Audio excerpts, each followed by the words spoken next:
Hi hello नमस्ते, मी वैशाली. तुमचं माझं चॅनलवरती खूप खूप स्वागत. तर आहे ना, आज आपण मस्त अशी उन्हाळा स्पेशल आहे ना, अशी मस्त वांग बटाट्याची झणझणीत भाजी बनवणार आहोत.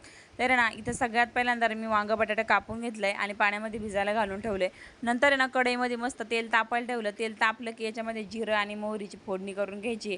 कढीपत्ता नव्हता माझ्याकडं, कढीपत्ता पण घाला तुम्ही. त्याच्यानंतर आहे ना, मी याच्यामध्ये लसूण घातला आहे ठेचलेला, मस्त गावठी लसूण घेतला आमच्या शेतातला.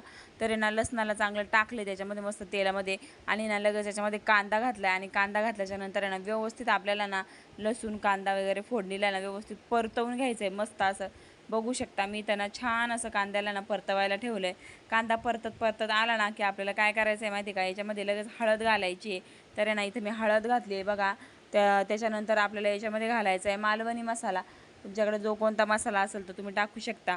माझ्याकडे मालवणी होतं म्हणून मी मालवणी मसाला टाकला.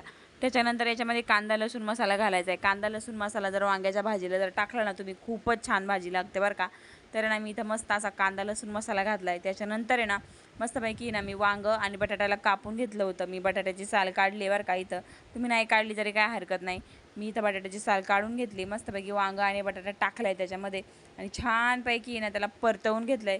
मस्तपैकी एकदम व्यवस्थित मसाल्यांमध्ये बटाटा आणि वांग्याला व्यवस्थित परतवून घेतलं. त्याच्यानंतर याच्यामध्ये ना लगेचच मी मीठ घातलं आहे.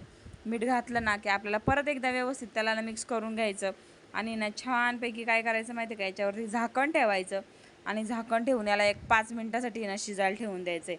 5 मिनटं झाले ना, आपल्याला याच्यामध्ये अजिबात पाणी ओतायचं नाही बरं का, फक्त तेलावर शिजवायची भाजी. आता इथं आपले 5 मिनटं झालेले आहेत. आता आपल्याला काय करायचं आहे, इथं व्यवस्थित पुन्हा एकदा आहे ना मिक्स करून घ्यायचं आणि मिक्स झालं ना की आपल्याला याच्यामध्ये ना शेंगदाण्याचं कूट घालायचं आहे. तर आहे ना, मी इथं शेंगदाण्याचं कूट घालण्यासाठी काय केलं माहिती का, पहिल्यांदा शेंगदाणे व्यवस्थित भाजून घेतले आणि मगच त्याचा कूट करून घेतला आहे. काय होतं, आपण कच्च्या शेंगदाण्याचा कूट केला ना का त्याचा उग्र उग्र वास येतो भाजीमध्ये. त्याच्यामुळे ना कधी पण शेंगदाणे भाजूनच घ्यायचे. मस्तपैकी शेंगदाण्याचा कूट घालायचा, असा भरपूर घाला किंवा कमी घाला, तुम्हाला जसं पाहिजे तसं घालू शकता शेंगदाणे. त्याच्यानंतर काय करायचं, व्यवस्थित पुन्हा एकदा आपल्याला भाजी मिक्स करून घ्यायची कूट घातल्याच्यानंतर. मस्त अशी बघू शकता, इथं मी भाजीला व्यवस्थित मस्तपैकी मिक्स करून घेतलं आहे आणि 1-2च मिनटासाठी याच्यावरती झाकण ठेवलं आहे. कारण आहे ना, झाकण ठेवायचं म्हणजे भाजी अजून छान मस्तपैकी एकदम भारी शिजते.